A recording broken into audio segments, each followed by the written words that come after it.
Thank you very much. It actually would be quite interesting to give Judith's talk, since that's where we started with the images. First of all, thank you to the Silk Museum staff, all of them. They have made my trip here just very easy to deal with. And I'd like to make an apology, despite my abstract, but in the interest of brevity, I have decided to only talk about 2 exhibitions. I'm going to add an additional sort of aside at the very end about a piece that I have discovered last year that I'm thinking about putting into an exhibition in the future. The 2 exhibitions that I've worked on, now, wherever we are, will that do it? There we are. These are exhibitions which were developed in Canada for Canadian audiences. And as you'll see as I go forward, the issue about what we want to accomplish has to actually always deal with the visitor. I led the team that developed Silk Road's China ships for the Royal Ontario Museum in 1983. I also served as kind of project manager for the design and installation of the Lost Dao, which was a loan exhibition from Singapore's Asian Civilizations Museum that was part of the opening festivities at the Aga Khan Museum in Toronto in 2014. Stephen Murphy is going to tell you a whole lot more about this. When I started to think about exhibitions and what it means when how do we want to engage our audiences, I looked at what I also learned. I was trained, as many of you, in the university environment where we learned all kinds of things that had nothing to do with the public and everything to do with scholarship. My training about exhibitions happened at the Royal Ontario Museum under the direction of 2 curators. Both curators stressed that museum work was most importantly public service. You only had to be reminded once that using the phrase, "my collection," was absolute anathema. One of the things that this title also employs it causes us to remember is that museums were not always public. In fact, there were not always museums. And most of the things that were in those collections were never accessible to anyone except invited guests. During the late 16th century, European aristocracy collected and displayed exotic and rare acquisitions as a way of kind of reflecting a kind of worldview. These collectors controlled both access to and the narratives about those collections. The Industrial Revolution of the 18th and 19th centuries led to consumer culture and radically transformed attitudes about these aristocratic holdings. Former private cabinets of curiosities became the foundations of many museums. Access became both physical and intellectual. During the mid-19th century, the parallel developments of department stores and the public museum are expressions of post-industrial societal change. It is not surprising that institutions dealing with consumption would share similar approaches to the treatment of objects on displays. Special temporary exhibitions became a feature of newly emerging public museums. The origin of special exhibitions seems to lie in the temporary displays of new art in major cities, such as the Paris Salon, which began in 1667. I should really go back. Can I do that? Let's just leave it here. Sorry. Anyway, 19th century society was given access to a great variety of temporary events. World's fairs, we're going in the wrong direction. Can we go backwards? Yeah. I knew this would happen. The World's Fair first held in one more. There we are. Thank you. There we go. Thank you. So the first World's Fair was held in London in 1851. An inaugural exhibition of the portraits of benefactors and trustees of the British Museum was held in 1831. was staged in the museum's library, and it is the first special exhibition in a museum that I am aware of. The 2014 Viking show opened in a special new space which was designated for temporary exhibitions at that museum. Most museums categorize by geographic region, media, and the chronology to orchestrate the installation of permanent collections. Special exhibitions may use the same display strategy. However, they remain separate and distinct from permanent collections. Special exhibitions are disruptive and temporal, and most require a visitor to recalibrate expectations about orientation, organization, and information. I'm going to discuss these as they relate to the exhibitions I curated and make some observations about them at the very end. Exhibition planners must first orient the visitor. Most basic question facing any visitor is, where do I fit into this event?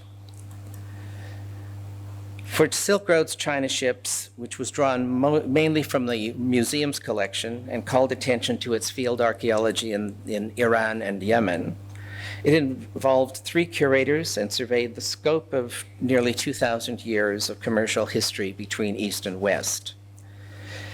The first initial installation reconstructed a souk with the smells of spices and tea and coffee. Visitors wandered through this environment before they entered the exhibition. We hoped that it would somehow dislocate them in enough to actually accept the fact that they're going to learn something new.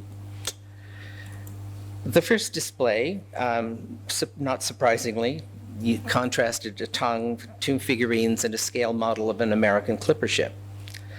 These devices may be representative of trade, but their diverse scales certainly do not demonstrate the dramatic difference in load capacity between ship and camel. The Lost Dhow paid homage to a sunken ship. We used a full-sized floor graphic of the ship at the waterline to direct visitors diagonally across the space. It ended with a kiosk which displayed 7 highlights drawn from this collection of shipwrecked goods. Each display asked and tried to answer a very specific question. I devised them, I did some asking about, and I thought these were some of the questions that a general public would really want to know. For instance, when did the ship sink? How do we know which pieces were specifically made for the West Asian market? Why was the ship carrying antique Chinese mirrors? The perimeter walls contained contextual information. One wall featured the stock, where, when, how, and how much about the ship. Next, how to organize displays to communicate the dynamics of commercial transaction that we call trade. How do you identify the key messages, and moreover, what artifacts demonstrate or illustrate those ideas? The Lost Dhow exhibition was based on a recovered cargo of approximately 75,000 pieces. The floor graphic gave us 2 equally sized areas on either side of the space. One featured luxury wares, the green and white glazed stonewares, the proto-porcelains, the green splashed lead glazed pottery, and metalwork, mirrors, silver boxes, and gold dishes. The other showed 300 examples of some 60,000 pieces of mass-produced, underglazed painted utilitarian bowls. We joked at the time that there was a chain of restaurants, Chinese restaurants around the Indian Ocean, and these were the supplies. At the Royal Ontario Museum, the organization followed 5 thematic groupings. The second group, the trade goods, that we assembled this cabinet of curiosities to contrast with a comparable piece, which of course I can't show you now, which demonstrated China's engagement with foreigners during the 7th and 8th centuries. It included 2 models of Central Asian mercenaries and musicians, South Asian dancers, West Asian merchants, as well as the foreign designs and shapes of tablewares. Finally, how do we use surviving trade goods to tell larger stories? Such exhibitions, whether by design or accident, raise questions of intent, how objects and/or their imagery was adapted and transformed, but the issues of transport, distribution, perception, costs, and ultimate use often hover just below the surface. Generally, delivery of information boils down to text, written or verbal, and now digital. Pre-recorded audio guides have improved dramatically since 1983. Digital media now adds numerous ways to deliver information, much of which can be activated by the visitor who is present. Nothing beats speaking directly to a visitor, with the possible exception of the catalog which documents the exhibition. Both of these are capable of producing and conveying vast amounts of information which can be accessed. Finally, making sense. As curators and scholars, we try to make sense of the material that we put on display. And we trust that our insights and our explanations will find some resonance, some degree of resonance with our visitors. We have a lot of trouble knowing how successful we are. Exit interviews and surveys can measure and analyze visitor reactions and comments. The drawback is the work is usually after the fact. The alternative, which is testing exhibition ideas in advance with museum member surveys or with small focus groups, does have its advantages. You get rid of a lot of misinformation very quickly. I think we still don't have the answer of how to measure this particular dynamic in our exhibitions. Finally, I'd like to end this discussion with something that I'm contemplating using for a future trade exhibition.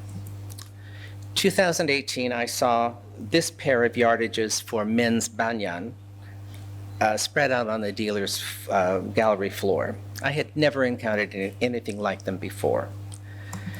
Having remained unused, these yardages are in pristine condition. The principal design, shaped to create a man's garment, features a flowering tree with small birds and animals, a very stock Asian trade textile design. The pair is nearly identical technically, suggesting they were manufactured as part of a single order from a workshop near Guangzhou. Each pair was embroidered on satin from a different bolt of fabric. Labels, still attached, identify the pieces as having belonged to the same Dutch collection. The economies of scale for Asian trade textiles resulted in many similar or identical items being produced, but we are now only occasionally able to identify any of them.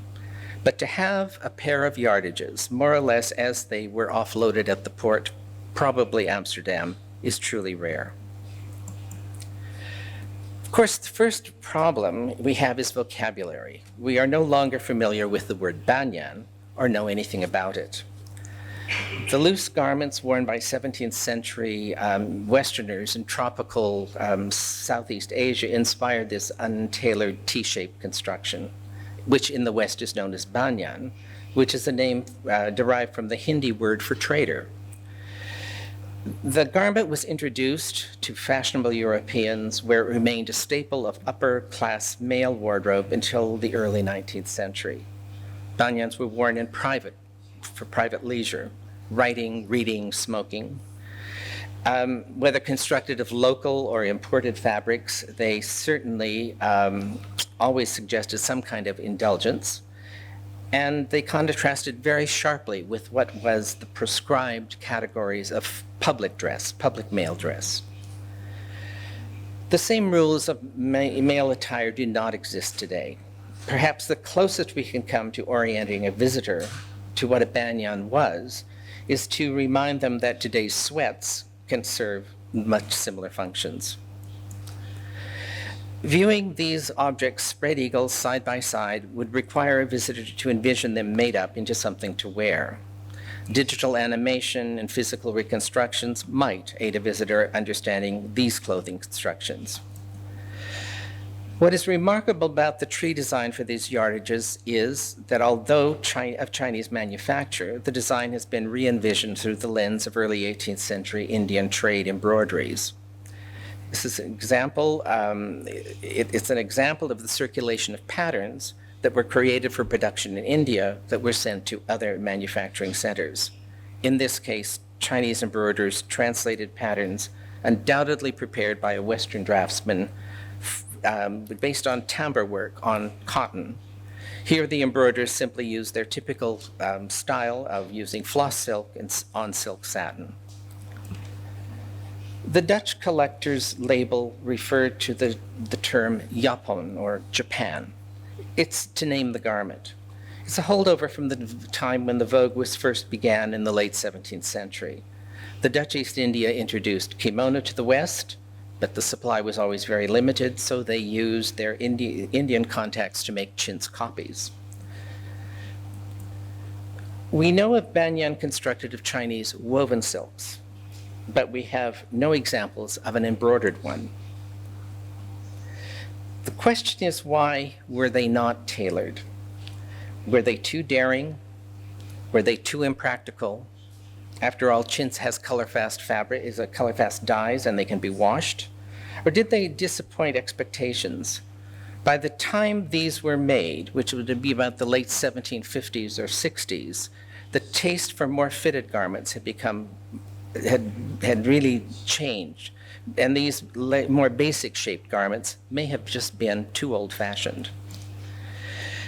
There are some of the questions that can be demonstrated in an exhibition, but what about the others that are less visual? Why were the yardages saved?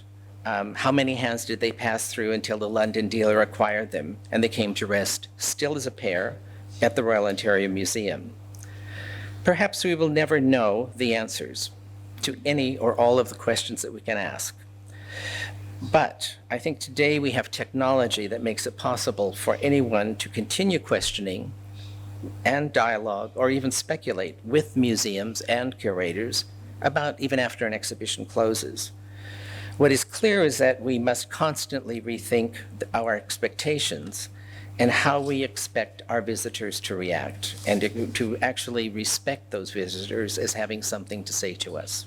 Thank you.